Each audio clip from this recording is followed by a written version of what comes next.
Well, there's no getting around it. This has been a very heartbreaking week. Definition of fixing things is breaking them and then lying about it. I have no idea about that specific grant. Patty Murray brutally destroyed Pam Bondi in Parliament, tearing into her loyalty pledges over DOJ independence.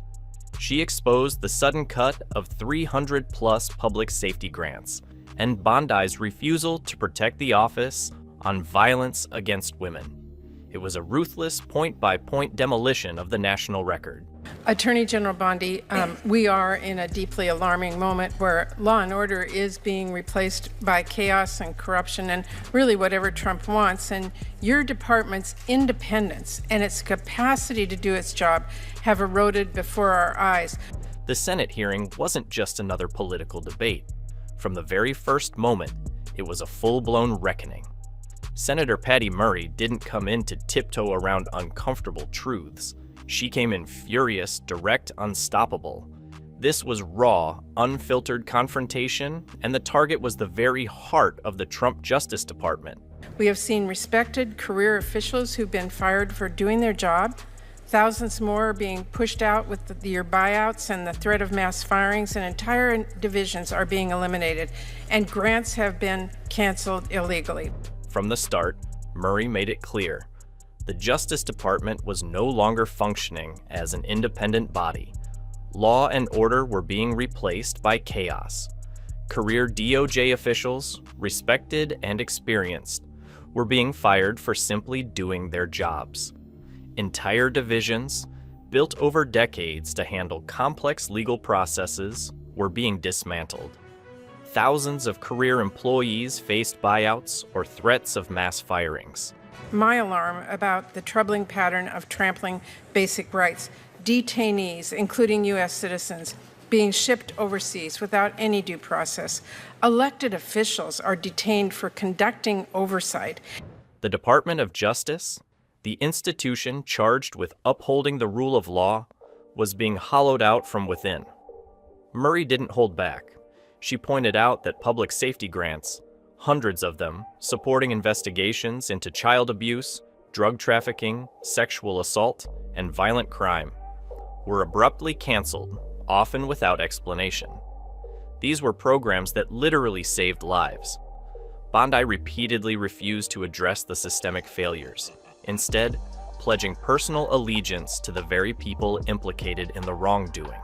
It was a clash of principles versus politics, and Murray wasn't backing down. Raised this issue, a former DOJ attorney filed a protected whistleblower complaint accusing Deputy AG Emil Bove and senior DOJ leadership of defying court orders, including through, quote, lack of candor, deliberate delay, and disinformation, unquote.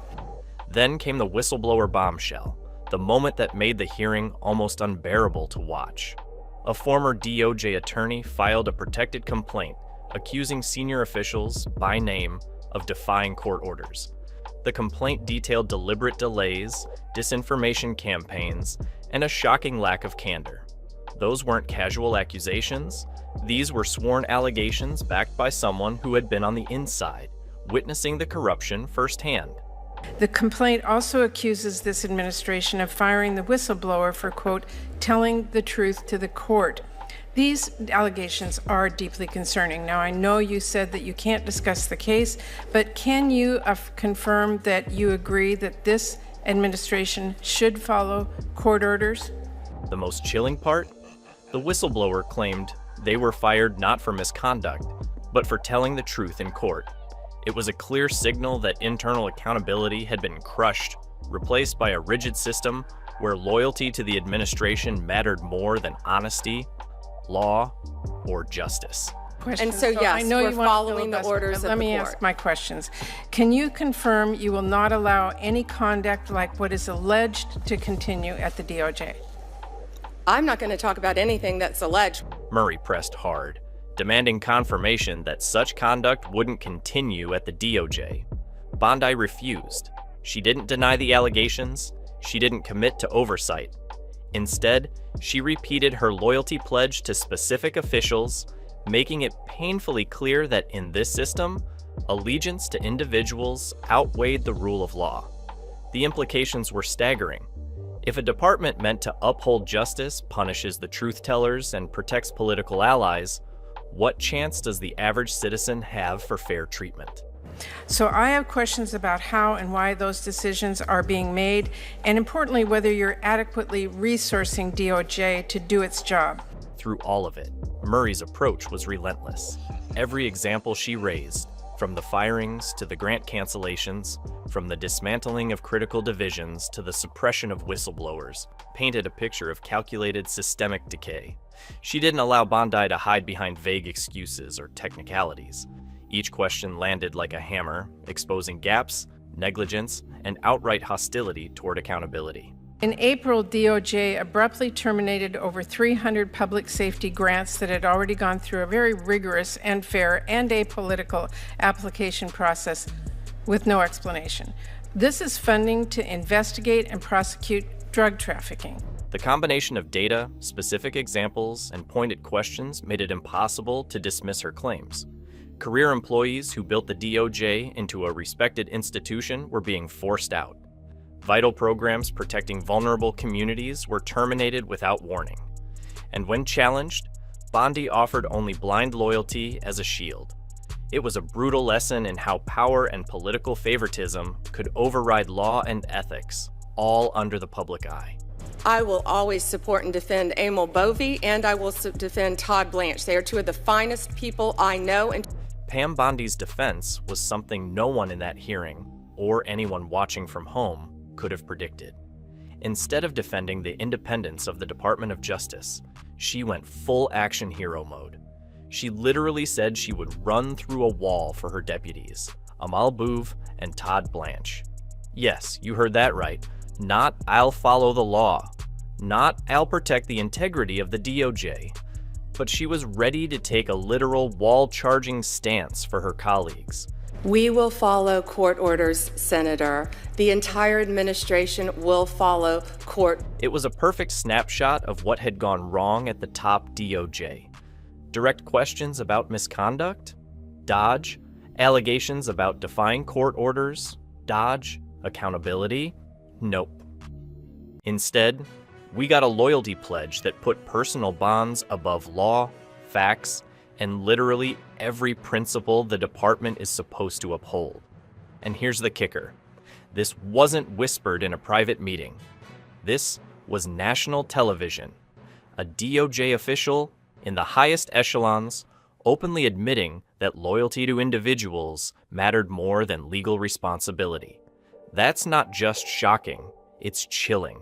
Now, in April, DOJ abruptly terminated over 300 public safety grants that had already gone through a very rigorous and fair and apolitical application process with no explanation.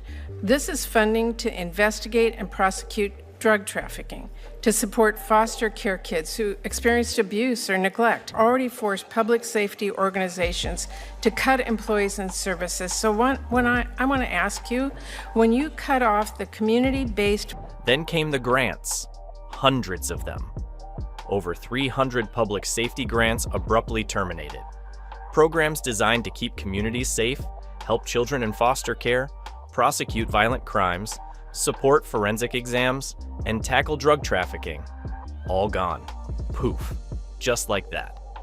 And when Murray drilled down on the grants that specifically supported rape and sexual assault cases. I have no idea about that specific grant you're talking about. That's why I said, if you want to come sit down with me, I would never cut a grant. Bondi's answer was jaw-droppingly casual. She had no idea that her own department had cut funding critical for prosecuting sexual assault. Think about that for a second. A department whose very purpose is to uphold justice, failing to even track programs that keep survivors safe.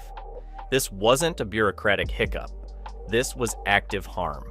Lives were being impacted because political loyalty and incompetence were prioritized over human safety. These weren't numbers on a spreadsheet. They were real programs that protected real people. Murray didn't let it slide. She pushed further, pointing out that these weren't isolated cuts. They were part of a broader pattern of chaos. Okay, in your budget request, you propose consolidating the Office on Violence Against Women into the Office of Justice Programs. In 2002, Congress actually codified the office as a permanent, separate, and independent office to implement the Violence Against Women Act. Now, your department wants to fade that into the OJP, which violates the intent of the law that we passed. It makes grant programs less effective, and it places a lot more barriers for victims and services they need. And just when you thought it couldn't get any worse, she hit on one of the most alarming moves yet. The DOJ's attempt to fold the Office on Violence Against Women, or OVW, into the larger Office of Justice Programs. For context, OVW wasn't some random office. In 2002, Congress codified it as independent and permanent to make sure crimes like domestic violence, sexual assault, and gender-based violence received dedicated focus and resources. It was a lifeline for survivors. Yeah, Senator, you weren't here for that, so I'm going to have to repeat myself. We have cut grants. I think we've cut 6%. But if we have cut a grant that you feel should not be cut, and now, Trump's DOJ wanted to quietly smother it under a larger bureaucracy, slashing its resources by roughly a third. I will follow the law, but I will not keep that as a separate grant entity. You and I can disagree all day long on what the law is. Well, that's being consolidated into the Office of Justice Programs. I'm not going to cut, let me answer, I'm not going to cut anything that's going to hurt violence against women. Not my question. It will eliminate... Bondi's response? A shrug in human form. She refused to commit to preserving OVW's independence. She claimed disagreement over the law, as if Congress's explicit codification was up for debate. Just for your information, Attorney General, in 2002, we codified the office as a permanent, separate, and independent office. So that you need to go back and take a look at that. Murray's frustration was palpable. Every barrier this consolidation created meant survivors and advocates would face more hoops, delays, and obstacles. The pattern was clear. Watchdog offices weakened, whistleblowers silenced, and accountability evaporated. It wasn't a small mistake or a technical oversight. It was a deliberate attempt to dilute oversight and protections for the most vulnerable. And a U.S. Senator gets tackled to the ground for asking questions at a press conference. This is not the country I know or the values I believe in, and I hope that colleagues on both sides of the aisle will agree with that. As Murray connected the dots, the bigger picture came into focus. Fires at the DOJ weren't random. Career staff were fired or pushed out. Entire divisions were dissolved. Grants were canceled overnight. Court orders were ignored or delayed. Every move pointed to the same underlying principle: political loyalty over law, sabotage over service, and chaos over justice. Administration should follow court orders. The stakes couldn't be higher. When an institution designed to protect citizens instead prioritizes loyalty to a few individuals, the entire system teeters. This isn't about left versus right, party politics, or debating policy. It's about whether justice survives, whether truth matters, and whether accountability exists at all. Murray's relentless questions, her focus on evidence, and her refusal to accept evasive answers painted a portrait of what was truly happening: a DOJ hijacked by loyalty-driven corruption. Like this video and subscribe to the channel to get more updates on court hearing in the Parliament.